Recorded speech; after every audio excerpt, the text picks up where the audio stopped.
আকাশবাণী কলকাতা। স্থানীয় সংবাদ পড়ছে ধৃতি সেন শর্মা। বিশেষ খবর হল এসআইআর প্রক্রিয়ার শুনানিতে নির্বাচন কমিশন ও সুপ্রিম কোর্টের নির্ধারিত নথি জমা পড়েছে কিনা জেলা নির্বাচনী আধিকারিকদের তা সুনিশ্চিত করতে হবে বলে কমিশন স্পষ্ট জানিয়েছে।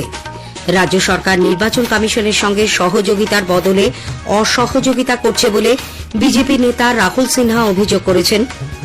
বিজেপি অভিযোগ করেছে তৃণমূল কংগ্রেস ভিন রাজ্যে পরিযায়ী শ্রমিকদের মৃত্যু নিয়ে অপপ্রচার করছে।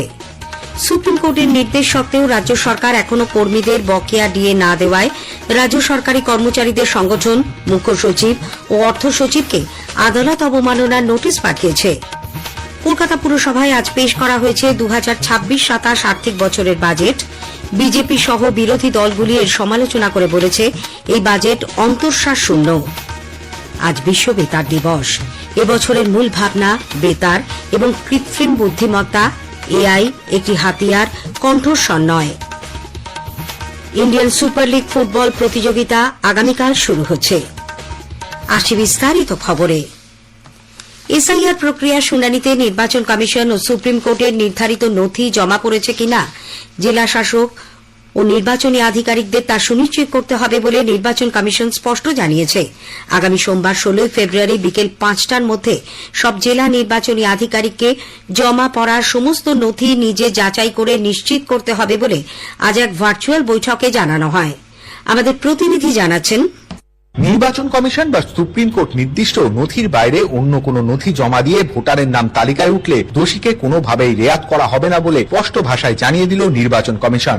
এই বিষয়টি নিশ্চিত করার দায়িত্ব জেলা শাসকদের ব্যক্তিগতভাবে নিতে হবে। কমিশন জানিয়ে দিয়েছে প্রতিটি নথি ও সিদ্ধান্ত বহু বছর সিস্টেমে সংরক্ষিত থাকবে। কাজেই এখন ধরা না পড়লেও 1, 2 বা 5 বছর পরেও যদি কোনো বিদেশি নাগরিকের নাম তালিকায় থাকার ঘটনা ধরা পড়ে তবে সংশ্লিষ্ট আধিকারিকের বিরুদ্ধে আইনানুগ ব্যবস্থা নেওয়া হবে। কমিশন সূত্রে জানা গিয়েছে এদিনের বৈঠকে কোচবিহার, জলপাইগুড়ি, মালদা, দক্ষিণ ও উত্তর 24 পরগনা এবং পূর্ব মেদিনীপুরের জেলা শাসকদের গাফিলতির জন্য তিরস্কার করা হয়। সমস্ত পর্যবেক্ষকদের নির্দেশ দেওয়া হয়েছে ইআরও, এইআরও ও ডিইওদের কোনো গাফিলতি চোখে পড়লে তা সরাসরি কমিশনের নজরে আনতে হবে। পাশাপাশি মুখ্য নির্বাচনী আধিকারিককে বলা হয়েছে অগ্রহণযোগ্য বা অপাঠ্য নথি যাচাইয়ের ঘটনা সামনে এলে তা অবিলম্বে কমিশনের কাছে পাঠাতে হবে যাতে সংশ্লিষ্ট আধিকারিকের বিরুদ্ধে সরাসরি ব্যবস্থা নেওয়া যায়। অভিরূপ ভট্টাচার্য, আকাশবাণী সংবাদ, কলকাতা। এদিকে রাজ্য সরকার নির্বাচন কমিশনের সঙ্গে সহযোগিতার বদলে অসহযোগিতা করছে বলে বিজেপি নেতা রাহুল সিনহা অভিযোগ করেছেন।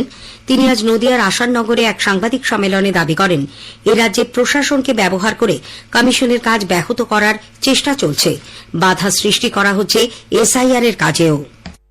রাজ্য সরকার নানাভাবে ইলেকশন কমিশনের কাজ যাতে বন্ধ হয়, যাতে এসআইআর হতে না পারে তার জন্য সব রকম প্রশাসন যন্ত্রকে কাজে লাগায়। যারা অপরাধী সেই সমস্ত সরকারি কর্মচারীদের বিরুদ্ধে ইলেকশন কমিশন যে শাস্তির কথা বলেছিল এরা সেই শাস্তি নেয়নি। ইলেকশন কমিশনের সাথে যে চ্যালেঞ্জের খেলা মমতা ব্যানার্জি খেলতে চাইছে সেই চ্যালেঞ্জের খেলায় লাভ তৃণমূল কংগ্রেসের এক ফোঁটাও হবে না। ভিন রাজ্যে পরিযায়ী শ্রমিকদের মৃত্যু নিয়ে তৃণমূল কংগ্রেস অপপ্রচার করছে বলে বিজেপি অভিযোগ করেছে। দলের রাজ্য মুখপাত্র দেবজিৎ সরকার কলকাতায় আজ এক সাংবাদিক বৈঠকে বলেন, বাংলায় কর্মসংস্থান না থাকায় পরিযায়ী শ্রমিকরা যখন ভিন রাজ্যে যেতে বাধ্য হচ্ছেন তখন হিন্দি ভাষী বা অবাঙালিরা সেই পরিযায়ী শ্রমিকদের হত্যা করছে বলে অসত্য প্রচার করে এ রাজ্য তো বটেই, সারা দেশেই সমস্যার সৃষ্টি করা হচ্ছে। একই রকম ভাবে মিথ্যে রটনা চালানো হচ্ছে। এই রাজ্যের যে কাজের জায়গা সেটা সংকুচিত হয়েছে বলে সেই রকম একটা পরিস্থিতিতে যখন মানুষ ভিন রাজ্যে যাচ্ছেন তখন অহেতুকই হিন্দিভাষী বা অবাঙালিরা বাঙালিদের খুন করছেন, পরিযায়ী শ্রমিকদের খুন করছেন। এটা বারবার মিথ্যে প্রচার করে এই বাংলা সহ ভারতবর্ষের বিভিন্ন জায়গায় সমস্যা তৈরি করা হচ্ছে। শ্রী সরকার মহারাষ্ট্রের পুনেতে পুরুলিয়ার এক পরিযায়ী শ্রমিকের মৃত্যুর প্রসঙ্গ উল্লেখ করে বলেন, সেখানকার সিসিটিভির ফুটেজ অনুযায়ী ওই পরিযায়ী শ্রমিক মদ্যপ অবস্থায় 2 যুবকের সঙ্গে বচসায় জড়িয়ে পড়েন। তবে কোথাও বাংলা বলার জন্য তাকে হত্যা করা হয়েছে এমন প্রমাণ মেলেনি। এদিকে তৃণমূল কংগ্রেসের সর্বভারতীয় সাধারণ সম্পাদক অভিষেক বন্দ্যোপাধ্যায় আজ পুরুলিয়ার বড়াবাজার থানার তুমরাশোলের বাঁধটি গ্রামে মৃত পরিযায়ী শ্রমিক সুখেন মাহাতোর বাড়িতে গিয়ে তার পরিবারের সঙ্গে দেখা করেন। এই ঘটনার প্রকৃত তদন্ত এবং দোষীদের শাস্তির দাবি জানিয়ে অভিষেক বলেন, মৃত্যু নিয়ে কোনো রাজনীতি করতে চান না। তামিলনাড়ুতে মুর্শিদাবাদের হরিহরপাড়ার বাসিন্দা এক পরিযায়ী শ্রমিকের মৃত্যুকে ঘিরেও রহস্য দানা বেঁধেছে।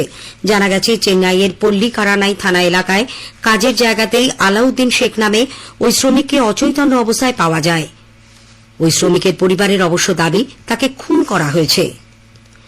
সুপ্রিম কোর্টের নির্দেশ সত্ত্বেও রাজ্য সরকার এখনও কর্মচারীদের বকেয়া ডিএর 25% দেওয়ার কোনো ঘোষণা না করায় রাজ্য সরকারি কর্মচারীদের সংগঠন confederation of state government employees রাজ্যের মুখ্য সচিব নন্দিনী চক্রবর্তী এবং অর্থ সচিব প্রভাত কুমার মিশ্রাকে আদালত অবমাননার নোটিশ পাঠিয়েছে।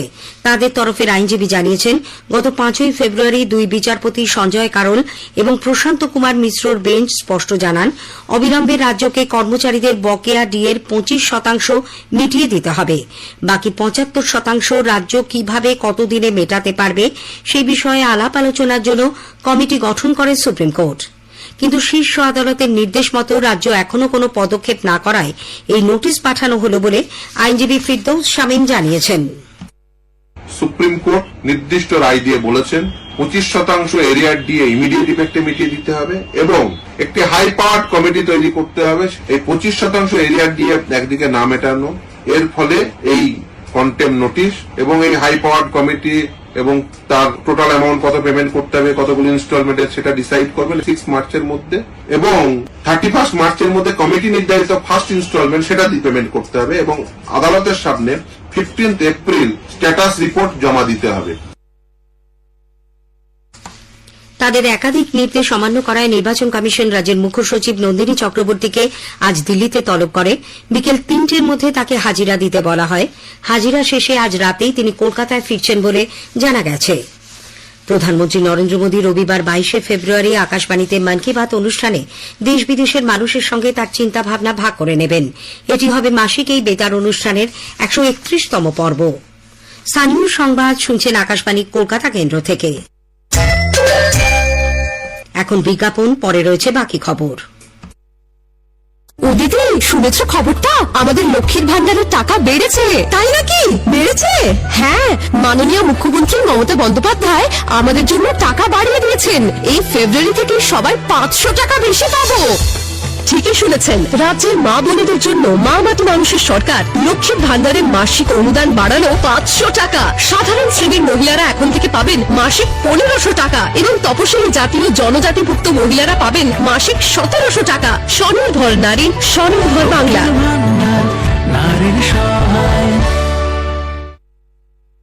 ফিরে এলাম স্থানীয় সংবাদে। কলকাতা পুরসভা আজ 2026-27 আর্থিক বছরের বাজেট পেশ করেছে। পুর ভবনে 111 কোটি টাকার ঘাটতি বাজেট পেশ করেন মেয়র ফিরহাদ হাকিম। গত আর্থিক বছরে এই ঘাটতির পরিমাণ ছিল 122 কোটি টাকা। বাজেটে সম্পত্তি কর আদায়ের ওপর বিশেষ জোর দেওয়া হয়েছে। বাজেট পেশের পর এক সাংবাদিক বৈঠকে মেয়র বলেন, পুরসভার আয় বৃদ্ধির লক্ষ্যে সম্পত্তি করের ক্ষেত্রে অ্যাসেসমেন্ট এরিয়া বাড়ানোর কাজ চলেছে। বিজ্ঞাপন থেকে আয় বৃদ্ধির ওপরেও বিশেষ জোর দেওয়া হয়েছে। এদিকে বিরোধী দলগুলি পুরো বাজেটের সমালোচনা করেছে। বিজেপি নেতা সজল ঘোষ বাজেটকে অন্তঃশ্বাস শূন্য এবং পুরোটাই অঙ্কের কারসাজি বলে মন্তব্য করেন। অন্যদিকে সিপিআইএম নেত্রী কাউন্সিলর মধু ছন্দাদেব ঘাটতি বাজেট নিয়ে প্রশ্ন তুলে বলেছেন, প্রতি বছর ঘাটতি বৃদ্ধি পেলেও এবছর তা কমেছে। আসন্ন বিধানসভা নির্বাচনের কথা ভেবেই এই বাজেট পেশ করা হয়েছে বলে তাঁর দাবি। আজ বিশ্ব বেতার দিবস। এবছরের মূল ভাবনা বেতার এবং কৃত্রিম বুদ্ধিমত্তা এআই একটি হাতিয়ার, কণ্ঠস্বর নয়। একটি প্রতিবেদন। অত্যাধুনিক প্রযুক্তিকে অস্বীকার না করে মানুষের কণ্ঠস্বরকেও আরও জোরালো ও হৃদয়গ্রাহী করে তুলতে এবারের বেতার দিবসের মূল ভাবনা রাখা হয়েছে AI is a tool not a voice.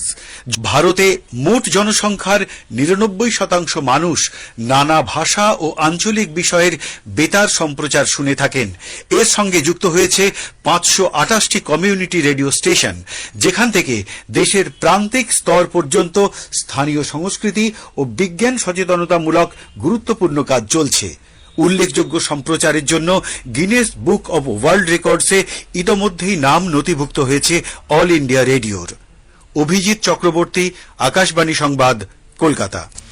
দ্বাদশ Indian super league ISL football প্রতিযোগিতা আগামীকাল শুরু হচ্ছে।